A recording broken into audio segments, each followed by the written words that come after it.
Hello friends, स्वागत है आप सभी का हमारी यूट्यूब चैनल सीजी ज्ञान पर। दोस्तों, आज के इस वीडियो में देखेंगे हम रीजनिंग के महत्वपूर्ण प्रश्न जो कि आपके छत्तीसगढ़ प्री बीएड और डीएड के लिए बहुत ही ज़्यादा इंपॉर्टेंट हैं, क्योंकि इस टॉपिक से या इस रीजनिंग जो आपके सब्जेक्ट है इससे 30 प्रश्न आता है, 30 अंकों का होता है, जो कि प्री बीएड और डीएड के लिए बहुत ही इंपॉर्टेंट है।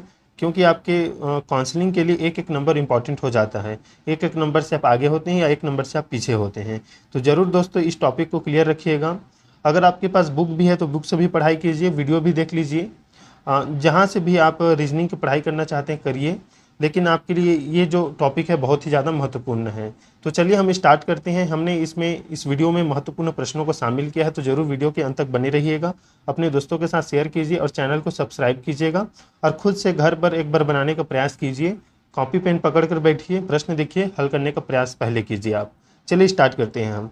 देखिए इसमें प्रश्न है, एक दिन शाम को सूर्यास्त से पहले दो मित्र रमन और अर्जुन आमने सामने बैठकर बातचीत कर रहे थे। यदि रमन की परछाई ठीक उसकी बाईं ओर पड़ रही थी तो अर्जुन किस दिशा की ओर मुख करके बैठा था?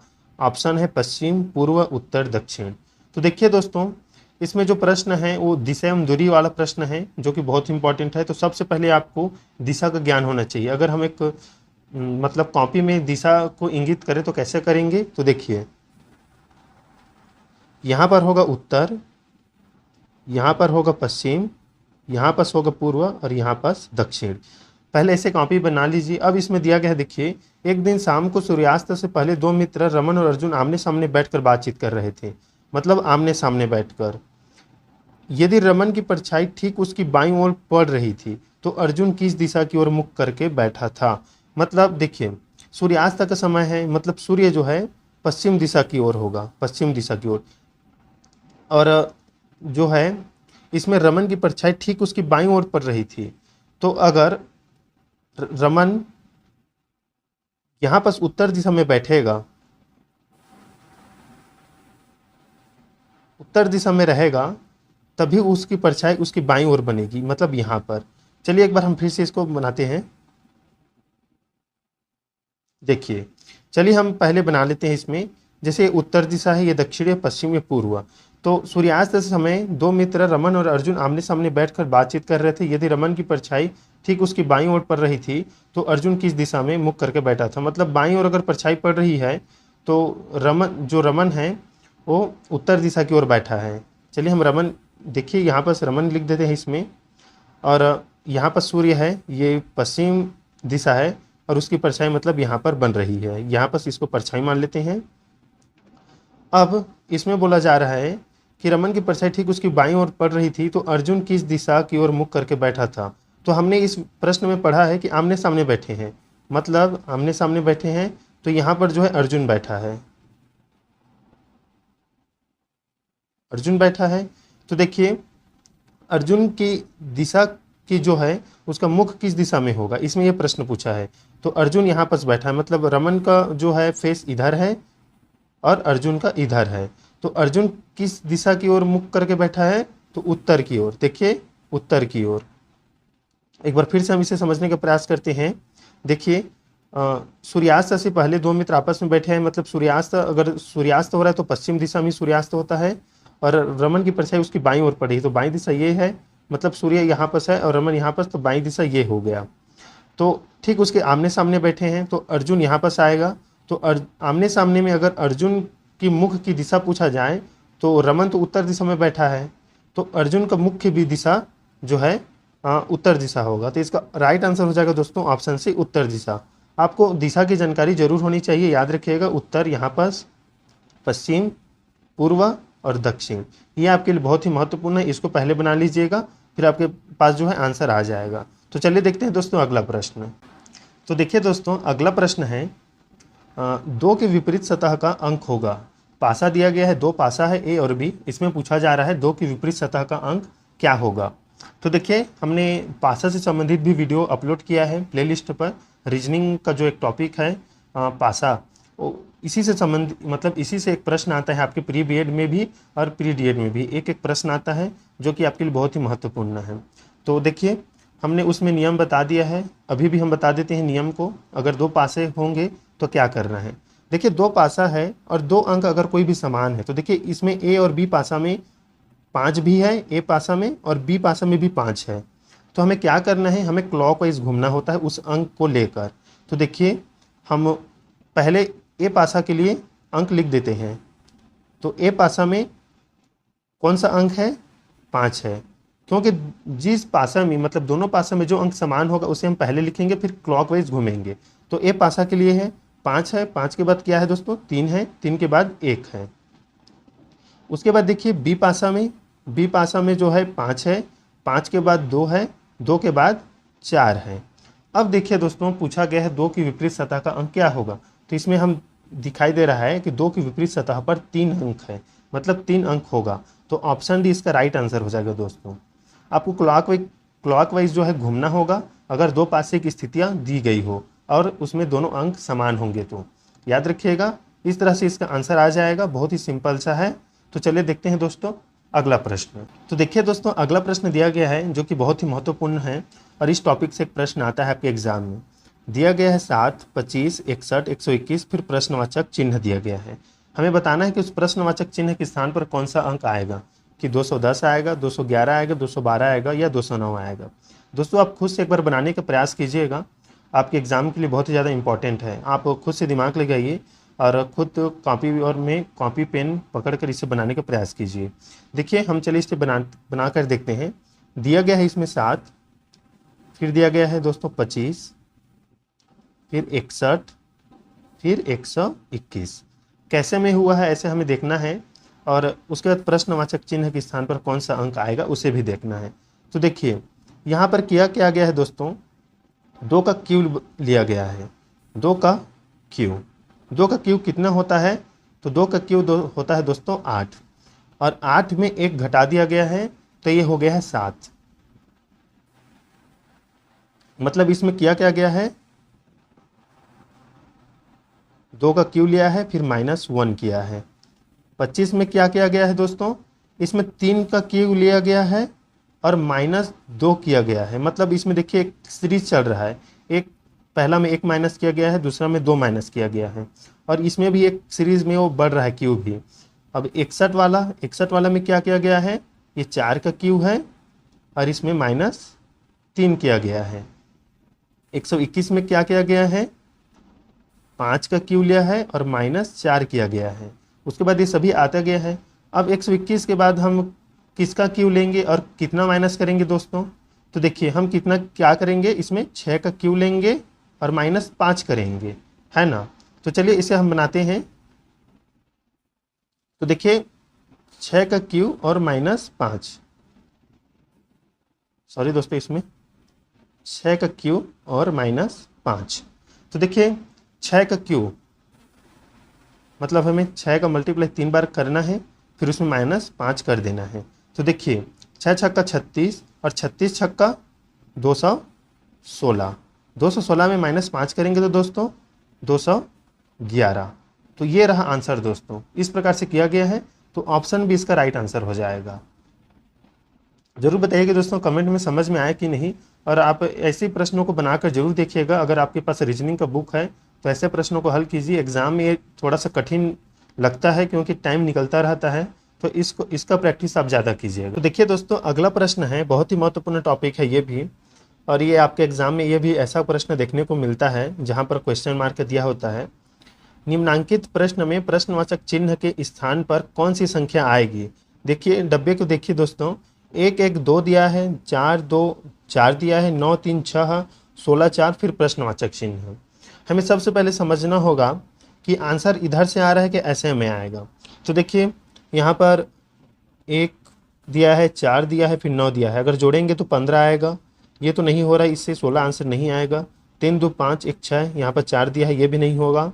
4 2 6, 6 6 12, तो ये क्वेश्चन मार्क है, 12 ऑप्शन में है ही नहीं। मतलब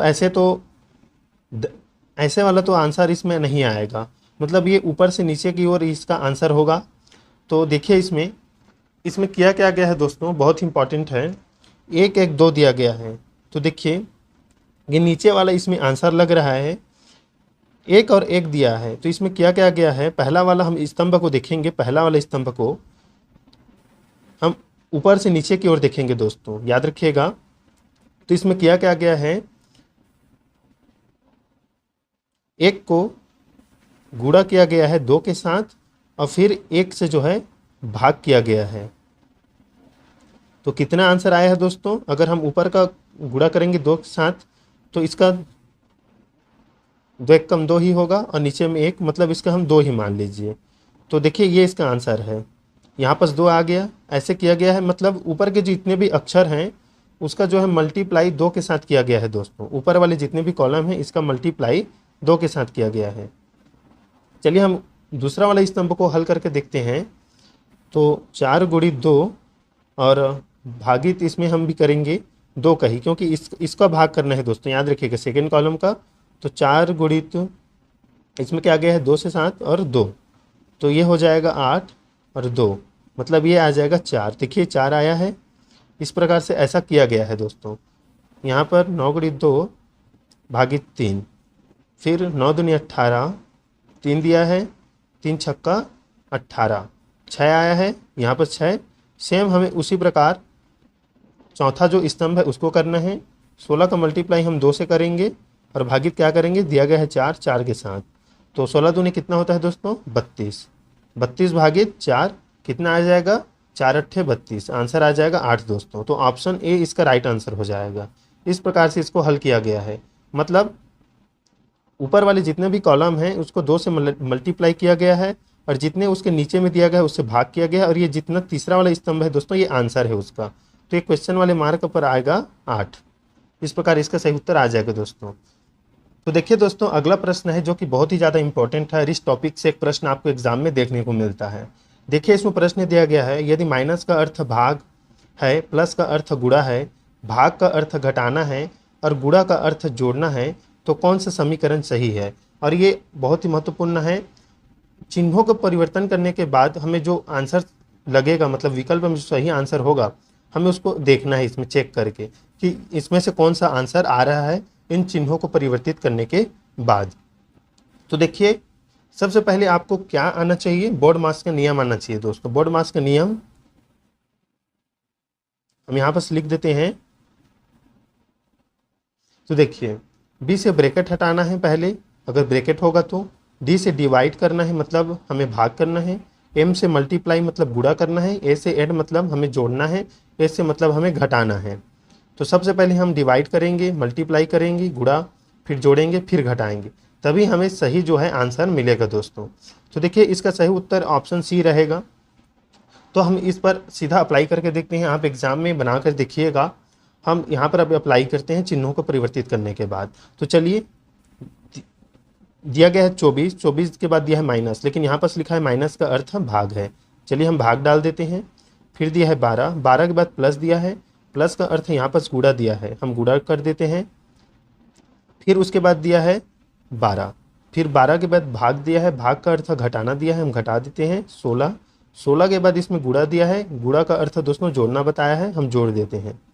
18 आ गया, यहाँ पर चले 26 लिख देते हैं। अब देखिए सबसे पहले हम बॉड मास के नियम में डिवाइड देखे थे, डिवाइड, तो यहाँ पर डिवाइड कौन सा होगा, ये होगा। तो हमें भाग देना है, तो 24 को हम 12 से भाग देंगे तो यहाँ पास आ जाएगा 2, और 2 का अगर हम मल्टीप्लाई 12 से करेंगे दोस्तों, उसके बाद मल्टीप्लाई करना होता है, तो 24 आ जाएगा। अब 24 माइनस 16 हो गया, प्लस 18 हो गया।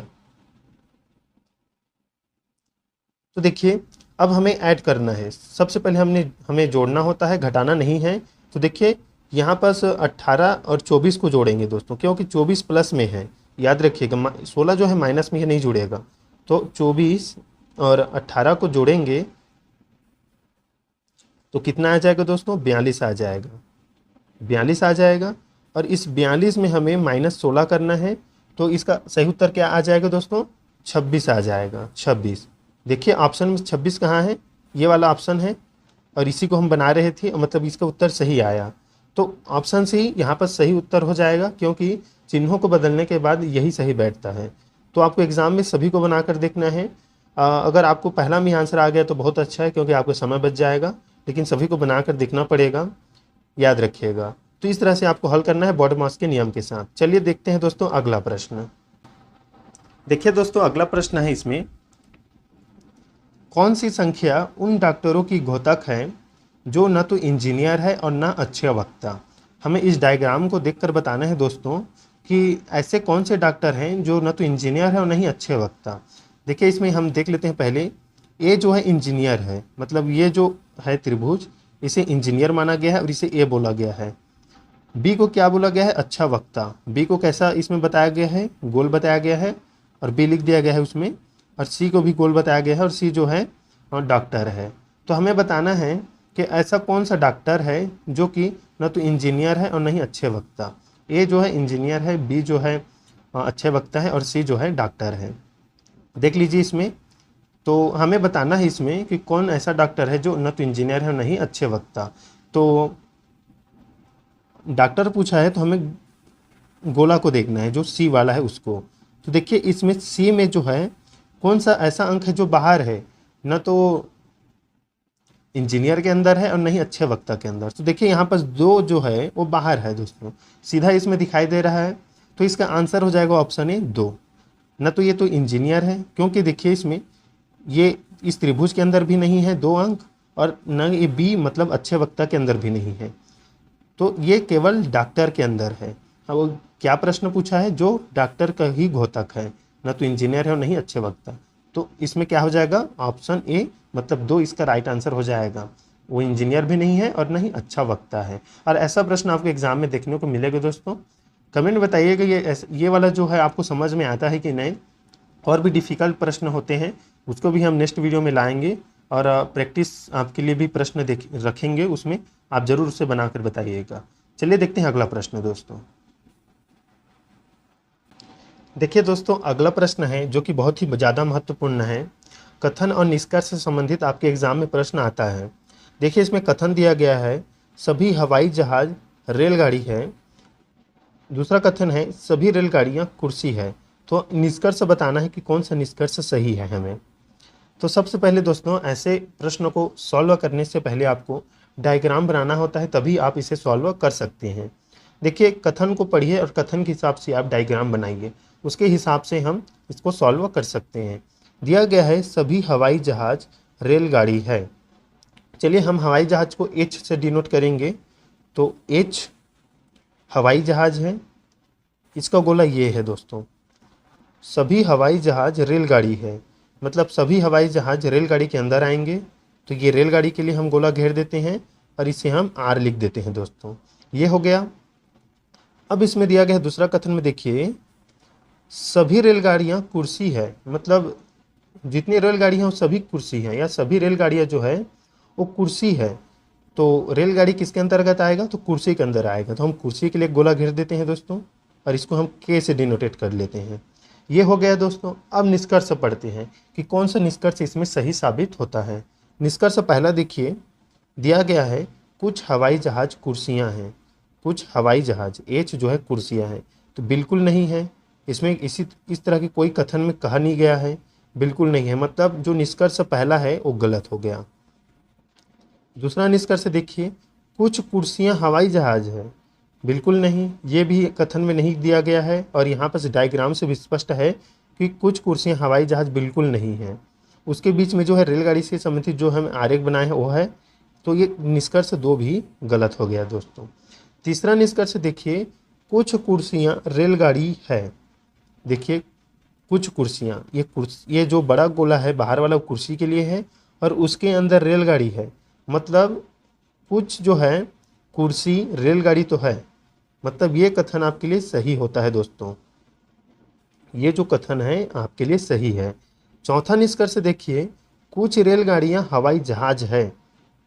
तो देखिए रेलगाड़ी के अंदर हवाई जहाज दिया गया है, मतलब कुछ रेलगाड़ी जो है वो हवाई जहाज तो है, ये भी कथन सही साबित होता है। तो देखिए 3 और 4 जो कथन है मतलब वो सही है। तो निष्कर्ष 3 और 4 किस ऑप्शन में है दोस्तों, तो 3 और 4 ऑप्शन डी में सही है, मतलब शामिल है। तो ऑप्शन डी इसका सही उत्तर हो जाएगा दोस्तों। आई होप आप इस प्रश्न को समझे होंगे। ध्यान से देखिएगा दोस्तों, एक बार फिर से इसे समझाने का प्रयास करते हैं हम। चलिए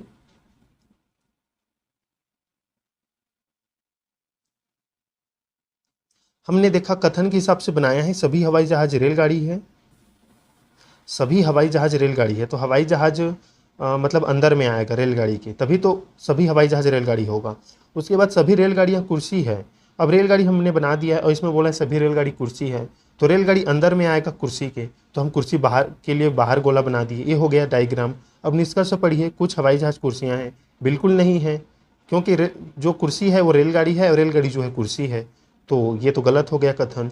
दूसरा कथन है या निष्कर्ष है, सॉरी, कुछ कुर्सियाँ हवाई जहाज, ये भी कथन गलत है। कुर्सियाँ और हवाई जहाज के बीच में रेलगाड़ी है, ये तो गलत ही है।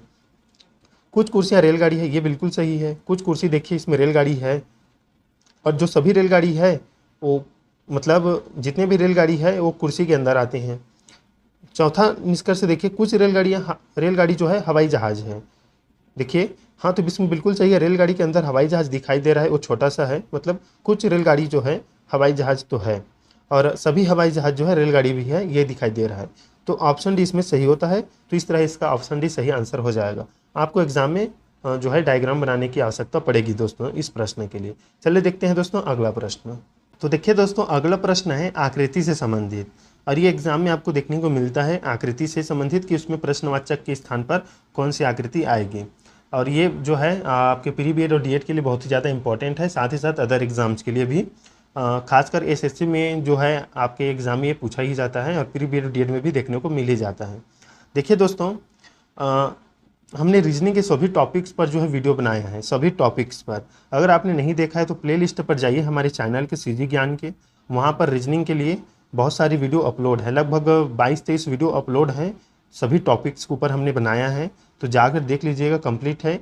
हमने इस वीडियो में तो केवल उससे संबंधित प्रश्नों को ही शामिल किया है, मतलब जो आता है उसको, लेकिन उसमें हमने एक एक टॉपिक को अच्छे से बताया है, तो जाकर देख लीजिएगा प्लेलिस्ट पर, रीजनिंग के सभी टॉपिक्स को पढ़िए, अपलोड है सभी वीडियो। चलिए इसे हम देखते हैं दोस्तों, इसमें क्या क्या गया है।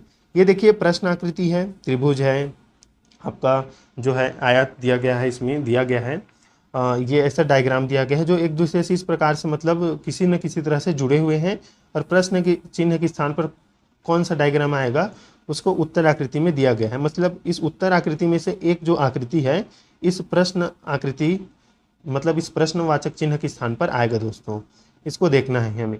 तो चलिए हम इन दोनों में संबंध, मतलब इन सभी में संबंध स्थापित करके देखते हैं कि ये कैसा एक दूसरे से जुड़ा हुआ है। तो देखिए दोस्तों, इस वाले जो है डायग्राम को देखिए, इसमें त्रिभुज दिया गया है, मतलब भुजा की संख्या 3 है, 3 भुजा है। इसमें कितना भुजा है? 4 है। इसमें कितना है दोस्तों? 5 है।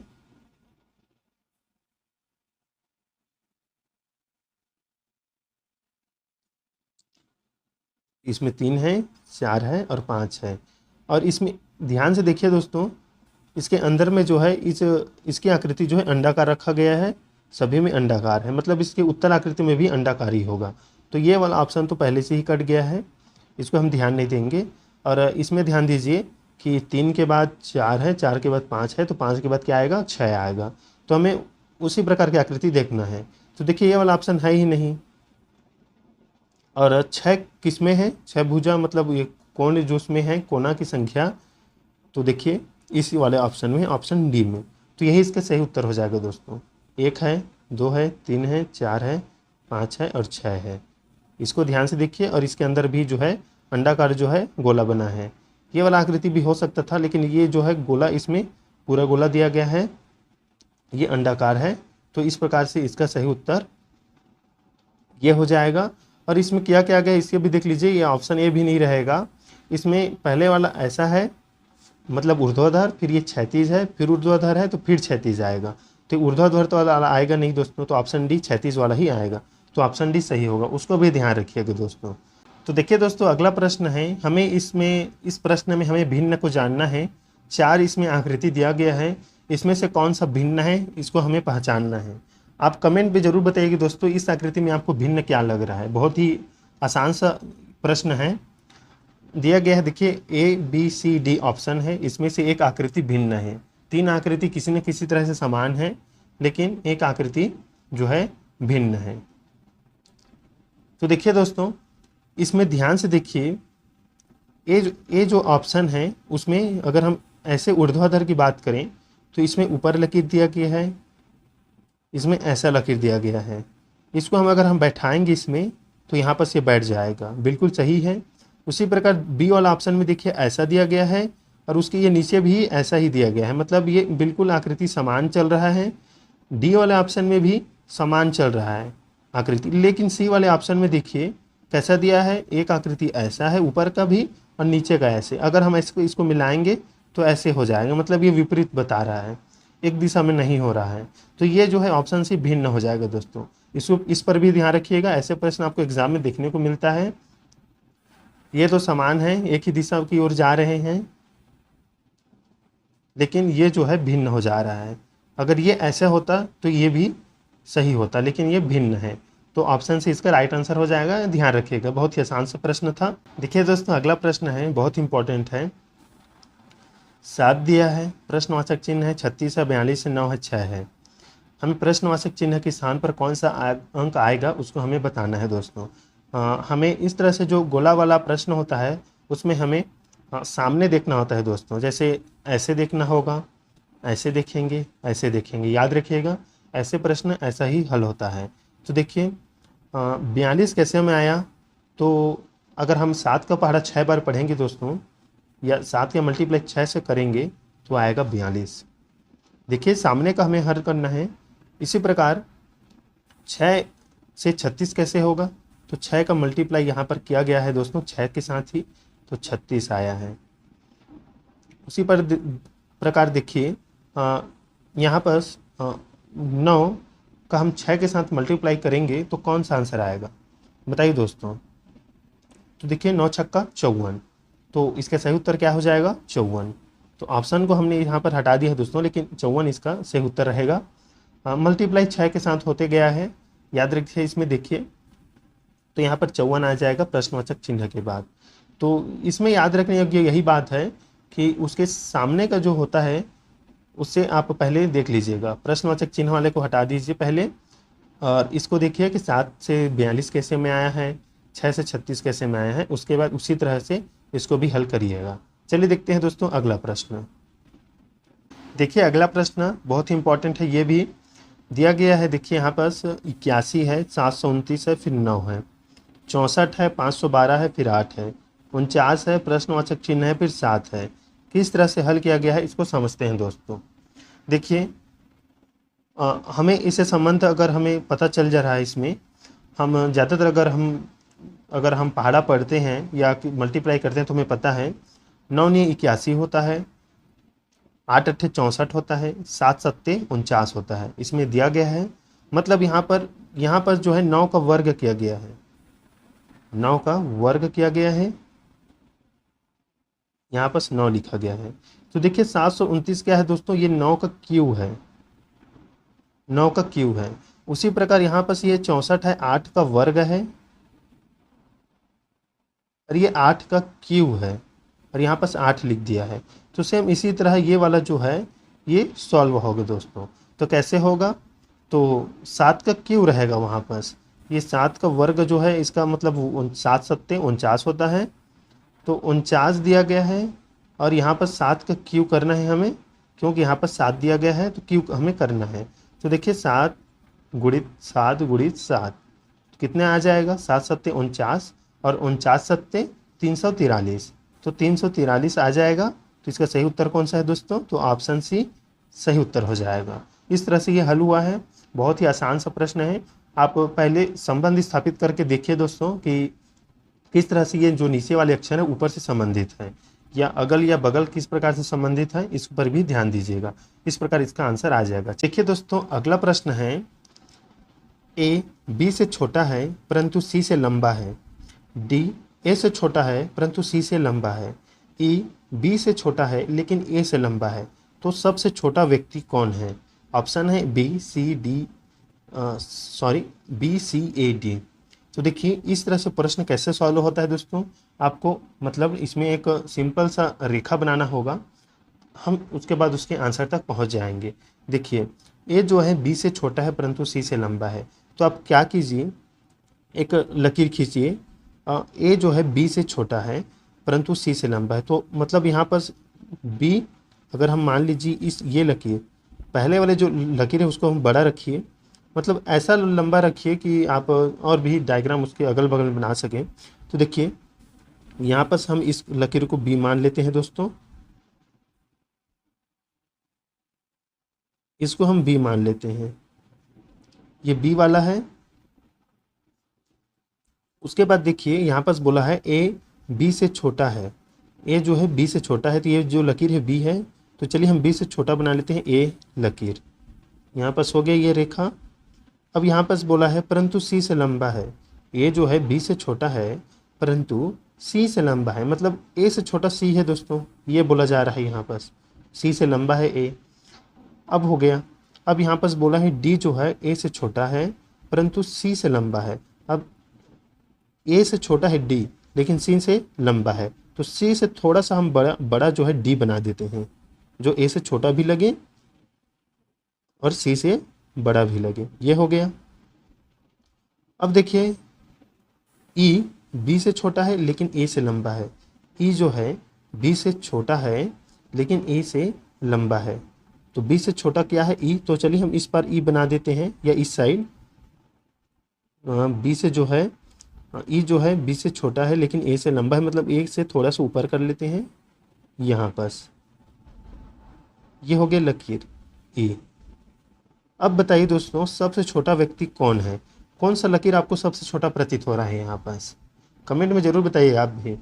ई बी ए सी डी में कौन सा आपको लकीर सबसे छोटा लग रहा है, तो देखिए सबसे छोटा क्या है इसमें सी है, तो ऑप्शन बी इसका राइट आंसर हो जाएगा, सी जो है सबसे छोटा व्यक्ति है दोस्तों। इस तरह से आप सॉल्व कर सकते हैं। ध्यान रखिएगा लकीर ऐसा बनाइए पहला वाला लकीर, तो उसके बाद और लकीर खींचते बन जाए, और ध्यान रखिए किससे छोटा बड़ा क्या बोला जा रहा है उस पर ध्यान रखकर लकीर खींचिए, आंसर आपके पास आ जाएगा। चलिए देखते हैं अगला प्रश्न। तो देखिए दोस्तों इसमें अगला प्रश्न है, यदि राम श्याम से कम तेज दौड़ता है और श्याम लाल जितना ही तेज किंतु टॉम से कम तेज दौड़ता है, तो सबसे तेज कौन दौड़ता है। दूसरा है महेश बड़ा है समीर और जयंत से, नवीन समीर से बड़ा है परंतु जैकब से छोटा है, जयंत बड़ा है जैकब से, इन सभी में सबसे बड़ा कौन है। तो देखिए दोस्तों इसका स्क्रीनशॉट ले लीजिए, इसका आंसर आप कमेंट में ज़रूर बताइएगा, आपके लिए प्रैक्टिस सेट है, ज़रूर इसका आंसर कमेंट में कीजिएगा। तो दोस्तों मिलते हैं नेक्स्ट वीडियो में, तब तक के लिए धन्यवाद।